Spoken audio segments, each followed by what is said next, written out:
their mission is to provide educational excellence, quality, affordable housing, community wellness, and increased economic opportunities to break the cycle of poverty and revitalize Rochester's Emma and Beechwood neighborhoods. LaShunda Leslie-Smith is the Executive Director of Connected Communities. She joins us today to tell us more. Thanks, LaShunda, for coming on. Thanks for having me. So for those who don't know, what exactly is Connected Communities? Connected Communities is a neighborhood revitalization organization that is seeking to implement the purpose-built model here in Rochester. Okay, what is the purpose? What's a purpose-built community? I've heard this before. Yes, purpose-built is a framework, and it's a framework that's utilized in 18 different communities across the country. Okay. Rochester hopes to be the first purpose-built community in New York State, and we're hoping that that will happen in 2018. Purpose-built utilizes 3 pillars, which is mixed income housing, mixed income and affordable housing, health and wellness with an economic overlay to it, as well as an educational pipeline. Right. And they believe strongly that there needs to be a cradle to career educational pathway for kids. We have teased out of that wellness pillar workforce and economic development. So Connected Communities is implementing 4 pillars in those 2 neighborhoods, both Emma and Beechwood. Okay, and why these 2 neighborhoods in Rochester? Well, specifically because in those neighborhoods there is a great amount of assets, lots of amenities to build on, but there are also many opportunities for revitalization, for development, for enhancement. We ultimately want to see that people can live, work, and play safely in their neighborhood. Right. Both Emma and Beechwood are also a part of the target district for the Rochester Monroe Anti-Poverty Initiative. And Connected Communities really sees itself as the practical application of our mapping. And you've been with Connected Communities about 2 years now. Yes. What has been happening up to this point? Oh gosh, there's tons of things. Well, initially when I first started the position 2 years ago, Connected Communities was a brand new nonprofit organization. So a lot of it was building the enterprise, establishing an office, policies, procedures, working to establish a strong governing board. And we far exceeded that. And since that time, we've been working very closely with Home Leasing and Hillside on the Warfield Square project, which will be on East Main, opening up really soon, the summer of 2018. And that project will have 72 units of housing, 16 units will be for folks with developmental disabilities, and the remaining 56 for families. And so we work very closely with them to ensure that people, particularly the indigenous population in the Beechwood and Emma neighborhood, are aware of those opportunities, and more than aware, they know how to fill out an application, and we've hosted several meetings in the neighborhood so that they can be aware of that. So that's one piece on the housing side of it. But in education, we've been working very closely with the Rochester City School District to establish that feeder pattern between 33 School and East High School. And I am so happy to say that that resolution was passed by the school board in May of last year, and there is an established feeder pattern. So Connected Communities will oftentimes leverage the support of volunteers to do door-to-door knocking and making sure that everyone in the neighborhood is aware of all of these opportunities that are coming to the neighborhood. When you do let the neighbors know, hey, this is happening, this is coming up, what are the questions that they have for Connected Communities? Well, I think it's important to understand that there are pockets of communities within a larger community. So that's really important. Our job is to make sure that the grassroots are informing the treetops. The grassroots are our residents, our business owners, people who live and work in that neighborhood. But there are resources that are needed in order to build housing and to widen sidewalks and to tree line the streets, etc. But we want to make sure that those with resources, key stakeholders in our communities, are informed by people in the neighborhood, living it, breathing it. And so sometimes it's sitting in someone's kitchen. It's sitting in their living room. It's, getting to know them on a personal level, establishing trust, and then allowing them to share what their concerns are, what they love about their neighborhood, what they never want to see change, and all of the things that they would like to see improve so that their overall health and wellness can improve.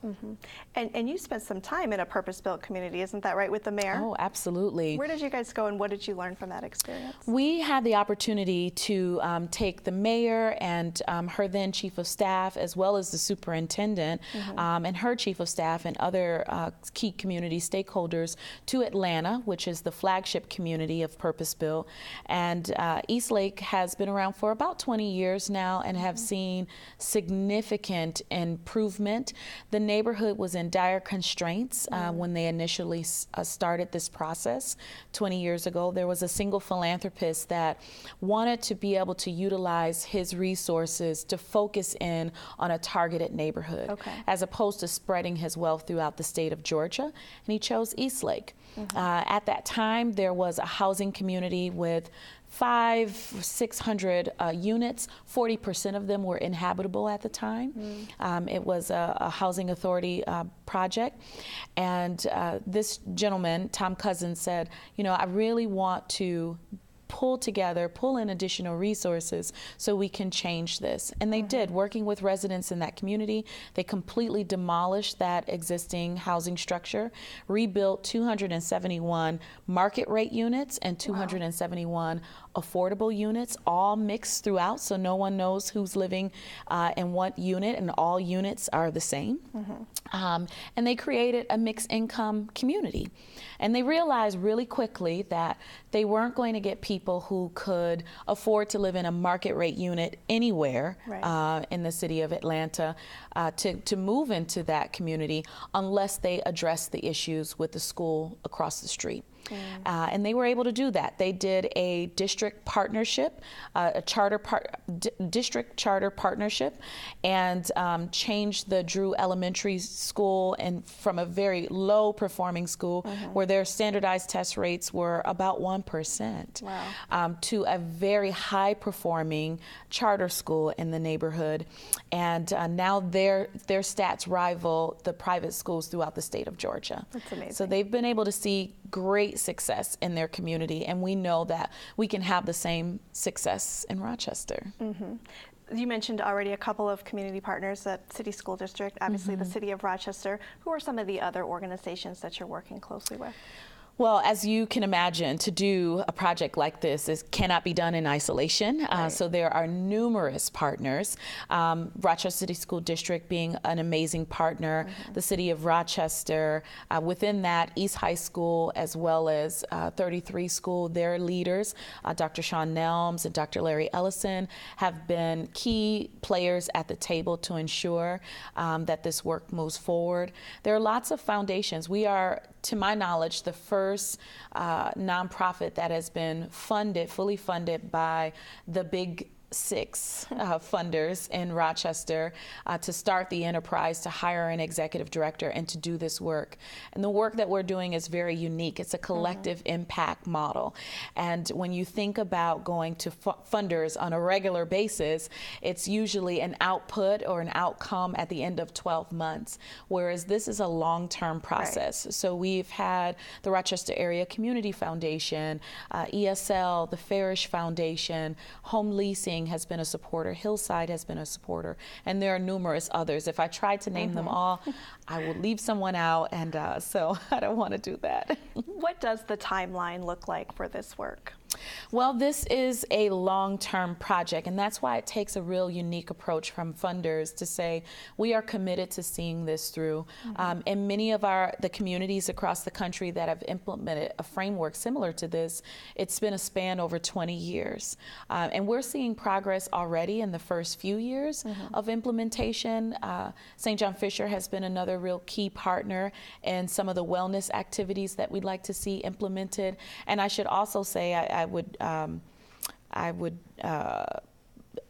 after this, I would get in a lot of trouble if I didn't say that the residents are the biggest partner. They play the biggest role, and in theory, what we want to make sure that we're doing is sustainable. So if Connected Communities ever has to go away, residents are left with the key skills that they need to continue affecting their own change. What are some of their main concerns that they've brought to you in these community engagement meetings? Yeah. Well, people want safety. People want to feel like they can walk down the street in their neighborhood and feel safe no matter what time of day or night it is. And people really want to see businesses come back to the neighborhood. Our key corridor is East Main Street between Goodman and Culver Road. And when you drive along East Main Street, you would not realize that there's only a 7% vacancy rate amongst commercial properties there. And so that says to us that we really need to think about the streetscape of East Main. Right. We really need to think about facade improvements for those businesses, and then also filling the 7% vacancy.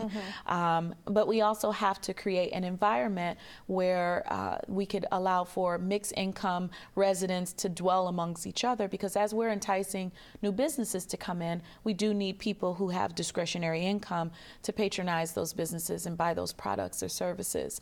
And for even folks who are of lower income, they deserve to have the same amenities that you would get in any suburban neighborhood. Right. And so that really is our focus. Right. I want to talk a little bit about wellness, the wellness component, health and nutrition. We hear a lot about food deserts in the city of Rochester. What role will Connected Communities play for wellness? Yeah. So we would love to see a wellness hub of some kind in the neighborhood. What we have found from surveying residents and also talking with a lot of the service providers in the neighborhood is that there are a lot of gaps.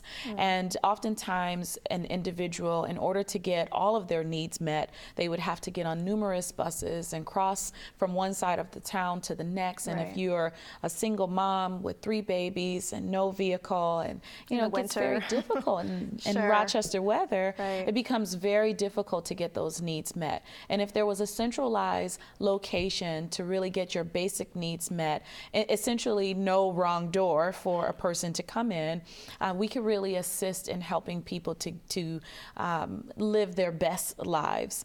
I think also when we think about health and wellness, it's not simply service provision, but it's really helping people who may not increase their income. Let's say if you're retired or you're a disabled individual and we can't bring businesses to the neighborhood that you can work and improve your overall household income.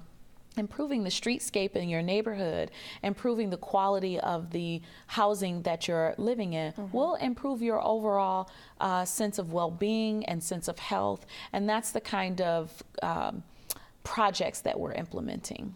Why is this so important for Rochester? Well, it's important for a number of reasons, but primarily because of all of the things that the Rochester Monroe Anti-Poverty Initiative is trying to address, which largely is around poverty, but more specifically the concentration of poverty. Rochester has more of a concentration of poverty issue than a poverty issue. And if we are ever going to see communities and pockets of communities see any kind of improvement, you have to break up that concentration of poverty. Otherwise, that kind of condition breeds things that are negative and don't allow people to flourish. And so Rochester needs this. Rochester deserves this. We're very fortunate to have a mayor who is innovative and aggressive in her approach to seeing Rochester become and return to being the city that we know that it can be. And so it's important for all of those reasons and so many more. Right. How are ways that, citizens that don't live in Emma or Beechwood, how can the community get involved in this effort? Well, folks can always reach me via our website, connectedcommunitiesrock.org, and I would really encourage people to take a look at the website to get a good sense of this holistic framework that we're trying to implement. And there's a way to sign up for our mailing list so people can stay abreast of activities and events that we have going on and ways in which they can connect to volunteer. Excellent. Thank you so much, LaShunda, for coming on today. Thanks for having me. Again, if you'd like more information about Connected Communities, the website is connectedcommunitiesrock.org, or you can call 585-224-1075.